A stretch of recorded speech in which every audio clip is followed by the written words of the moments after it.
safari khuruju minasiri musawwati wa'alaikumwali ma'arufidi sabinati fiha nasirotati wal muzawadatun billahi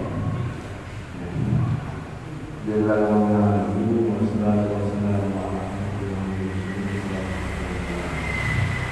Asbun lima adalah wanita itu disapa. Asal ada apa yang hak dan mengakhirkan dengannya salah perjalanan. Wa awal sampai dan ada pun pertama kali perjalanan kurun binasiri keluar dari diri Sawati batas kota. Artinya diri Sawati yang melingkari atau membatasi wabinal kubroni dan dari bangunan ma'arufi sabinati bersamaan naiknya kapal Ima Rasulullah pada kapal yang tidak berdiri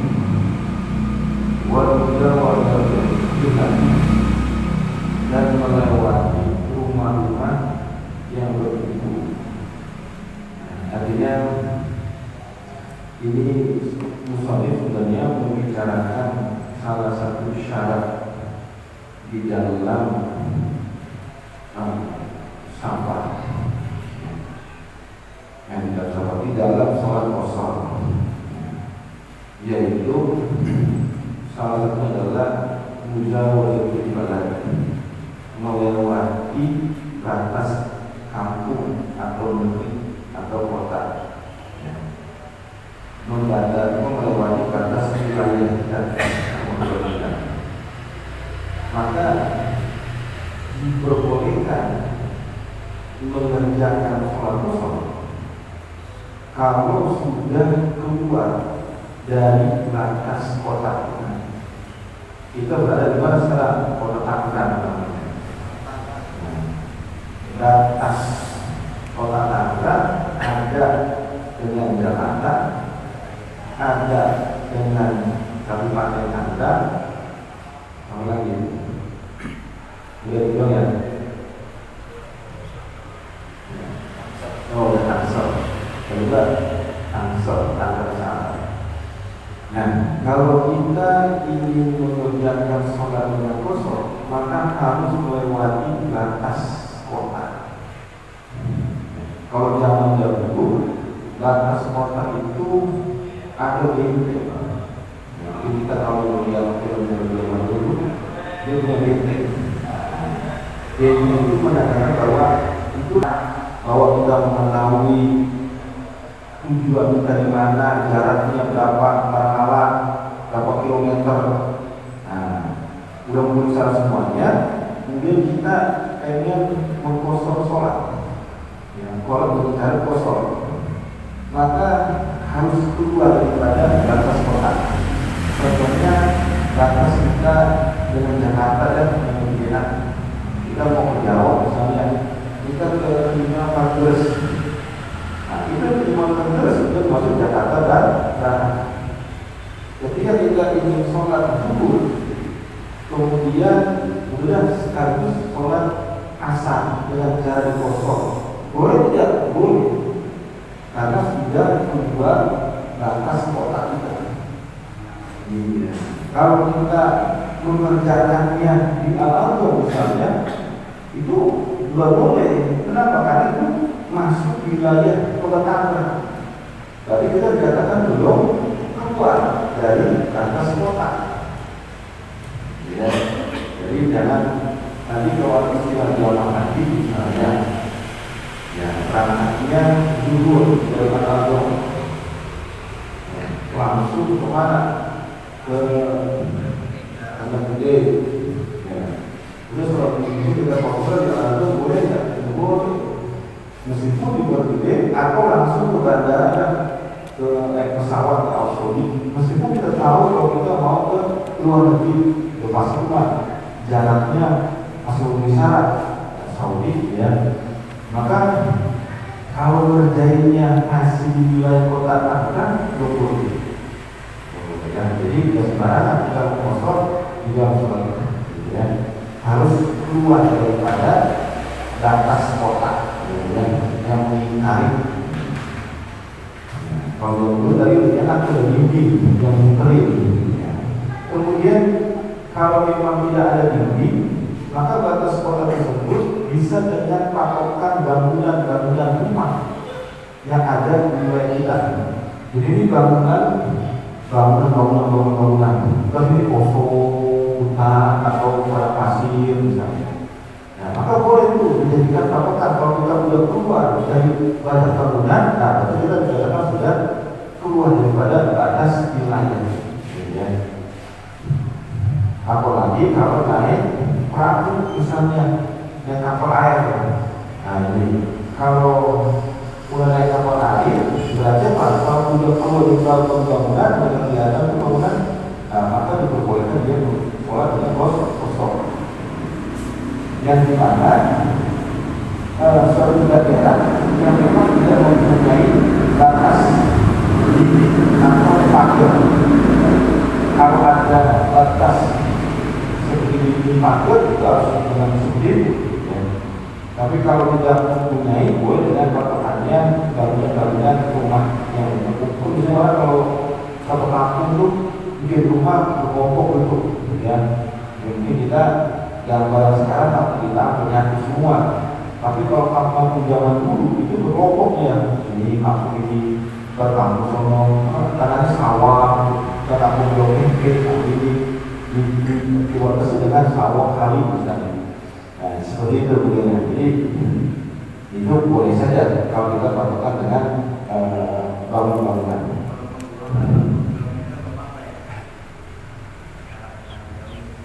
Kenapa? Yang mananya? Batas sendiri. Jadi batasnya, jadi kan salah satu yang diperbolehkan sholat kosong adalah jarak berpergian kita mencapai 2 marhalah. Ya, 82. Nah, kita kemana nih? Mau ke Jawa Timur dan kemudian mau ke ziarah Sunan Ampel. Maka itu namanya perjalanan mubah, atau sunnah mubah. Ya, sekarang kita mau silaturahmi kalau saudara semua masih nanti. Itu tahu tuh tujuan kita, tahu jarak kita udah berapa kilometer, apa jarak kita nih yang kita udah tahu berapa kilometer tuh lokasi itu mau lebih daripada 2 malam. Jadi perjalanan mubah. Maka kapan kita diperbolehkan untuk mengerjakan sholat kosong? Kalau sudah keluar dari batas wilayah tempat kita tinggal. Meskipun itu batas wilayah hanya beberapa meter, boleh. Lihat misalnya nih, kan Kalideres kita katakan iya, yang kilo. Iya. Iya, benar. Boleh. Jadi kita untuk mengerjakan sholat kosong itu udah di daerah orang lain, di daerah bukan daerah kita tetangga, tapi di Jakarta misalnya. Nah, maka meskipun jaraknya dekat itu dari rumah kita ke tempat kita sholat dekat, tapi kalau sudah keluar batas boleh. Ya. Jadi patokan itu kalau sudah memenuhi syarat. Ya, tapi kalau belum memenuhi syarat, belum ketahuan, misalnya kita belum ketahuan nih mau pergi kemana, apakah jaraknya bisa mencapai 2 malam atau belum, maka belum boleh mengerjakan sholat kosong. Kalau sudah ketahuan jaraknya, baru boleh. Ya. Nah, kalau itu belum tahu jaraknya tidaknya, maka diperbolehkanlah mengerjakan sholat kosong kalau sudah keluar batas daerah kita. Kemudian walau jauh dari tadi dan melewati rumah-rumah yang berkumpul sama. Jadinya awal perjalanan bagi penghuni tenda-tenda ini kalau dulu kan orang hidupnya seperti orang dulu itu juga menetap di tenda-tenda beberapa bulan tinggal lagi tenda-tenda beberapa lagi. Jadi kalau dia mau pergi perkataannya udah keluar daripada tenda-tenda. Nah, ya, kelompoknya dia kemudian keluar maka dia dibolehkan untuk sholat kosong. Kemudian keluarnya tadi selalu dirusuli surah dan berakhir perjalanannya dengan sampainya musafir di dinding batas waktu di kotanya al-umrohani atau bangunan-bangunan jika oleh musawwir jika tidak berdinding atau tidak ada pembatas. Ya, ini kalau di dalam perjalanan kemudian selesai akan daripada diperbolehkannya sholat kosong, sholat dengan kosong. Ya. Apabila kita sudah sampai di wilayah kita, seperti kita dari malam-malam pulang ke rumah, udah nyampe di perbatasan pertangkan di Ampera, aku nggak boleh daripada melaksanakan sholat kosong. Jangan sampai kita biasa nih, bolehkan saya habis dirawat, pas pulang kamu kayak nyampe di rumah, tapi sholatnya maghrib kalau bisa, boleh nggak sholat kosong di rumah atau di jam terakhir dengan kosong di rumah, itu nggak boleh. Ya, karena sudah sampai akan daripada kita berada di kota kita atau kita sudah berada di bangunan-bangunan yang sudah menuju rumah kita. Ya, jika memang kampung kita ini tidak ada pembatasnya, atau kita bosan, kalau ada patokan seperti gambaran, ya selamat datang kota Jakarta, selamat datang kota Tangerang, Ibu Berkawan, oh kita bermasuk daerah Tangerang, kalau Jakarta. Itu yang pertama tuh selesai atau daripada diperbolehkannya sholat dengan kosong. Kalau sudah sampai di wilayah kita, kemudian doanya diuji bila waktu ini dan dengan niat kembali ke tempat alamatnya. Nah, jadi kalau dia ada niat mau kembali ke kampung kita, maka selesai atau daripada diperbolehkan sholat dengan kosong. Waktu sulit mau bikin kalau dikomakan yang ketiga dengan sampainya tempat yang niat bermungkin di dalam tersebut mutlak secara mutlak atau berkata ayamin sahihati atau tinggal selama 4 hari yang benar sampai yang digunakan. Ya, jadi selesainya kita atau tidak bolehnya kita sholat kosong kalau kita sudah sampai di suatu tempat yang kita tuju, seharusnya kita ini hanya sebentar doang, maka ada niat, jadi saya mau tinggal di sini yang lama, kira-kira semingguan kan? Nah, dia tadi itu mau jadi orang ini, atau kira-kira tinggal sebulan kan, atau setahun kan? Nah, maka kalau seperti itu tidak diperbolehkan kosong. Nah, meskipun ternyata dia butuh pikiran dapat 2 hari, misalnya saya mau pulang kan, tetap pulang ya. Nanti kalau dia di perjalanan lagi baru makan kosong. Ini kan diperbolehkan selama 3 hari tidak makan kosong kalau kita dalam keadaan musafir, artinya kita sudah berada di tempat yang kita tuju, ya kita nggak lama, cuma saya 2 hari, tapi pulang lagi, karena kita masih bisa musafir, maka tetap diperbolehkan untuk sholat. Ya. Tapi kalau udah niatnya mungkin mau tinggal itu, mau dengan mutlak, nggak tahu kapan pulangnya, misalnya, atau menyebutkan niatnya 4 hari. Berarti lebih dari 3 hari, 4 hari, maka kita tidak boleh sholat dengan cara kosong. Jadi kalau kita Jadi kosong ini bukan berarti hanya ketika kita berjalan saja perjalanan. Kita sudah sampai tujuan juga nih.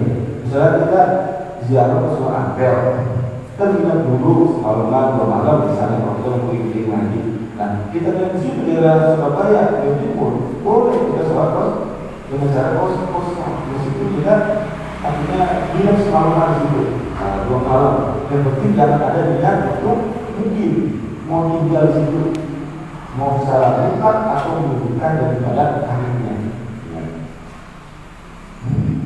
Awal hajatin atau menunaikan suatu keperluan latar kori yang tidak bisa selesai illa bil muddati, kecuali di dalam jangka waktu tersebut mazkurati yang disebutkan, ya.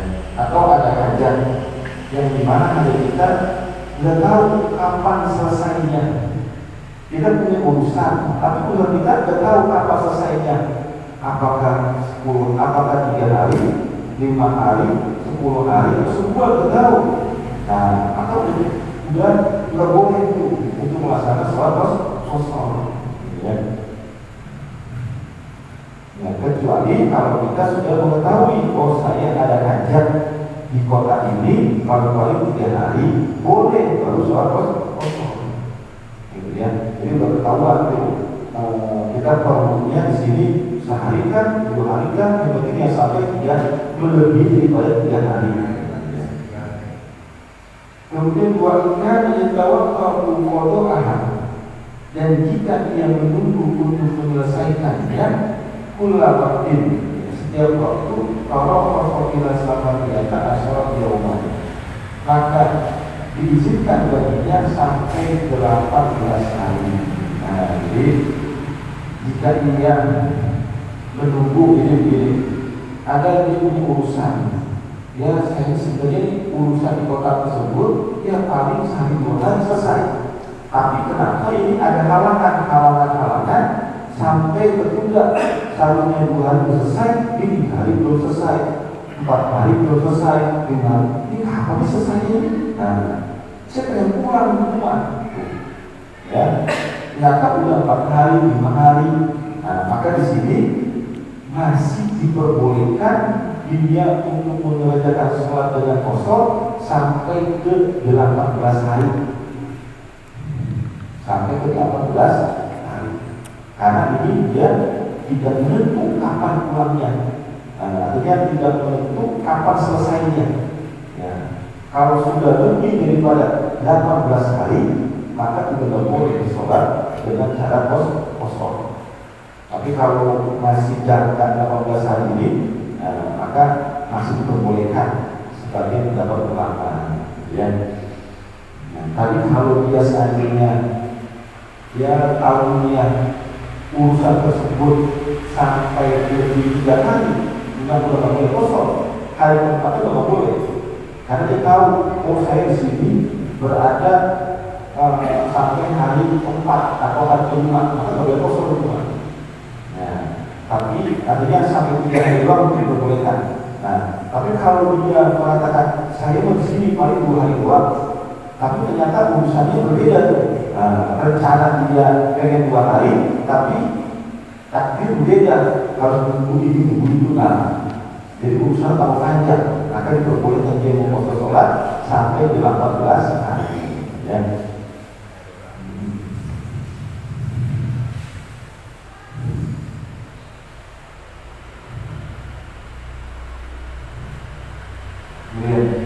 Walau yang suruh hanimun, tidaklah boleh kosong hanimun, orang yang berjalan tanpa tujuan.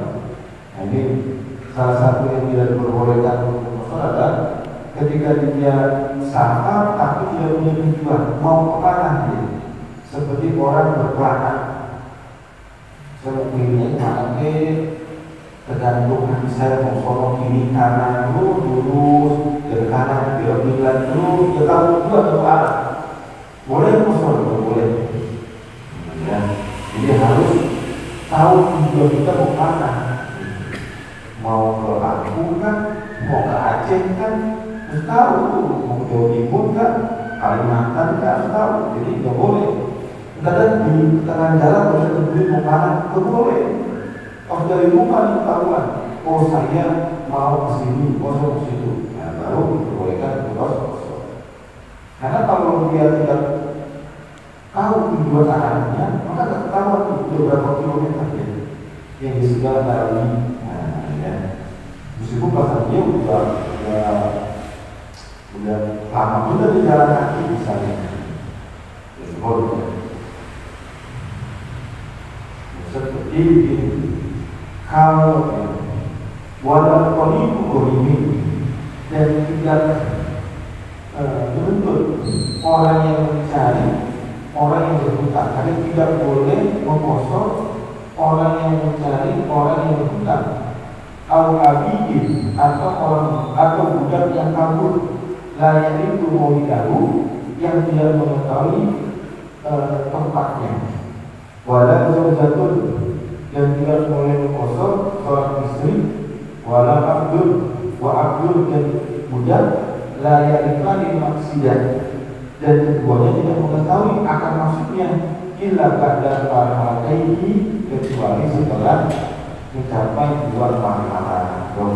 Kalau orang nagih hutang, ya dia nagih hutang nih, ya, kata saudaranya sebulan ada di sini tempatnya, dia kejar sono.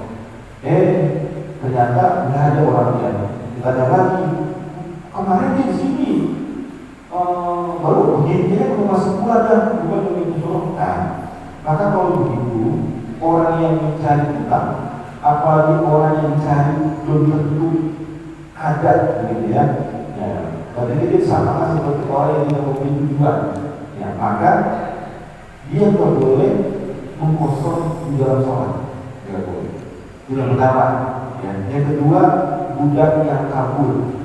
Ya, budak yang kabur tidak mengetahui kemana dia akan menuju. Kalau kabur budak, ya maka tidak boleh kosor.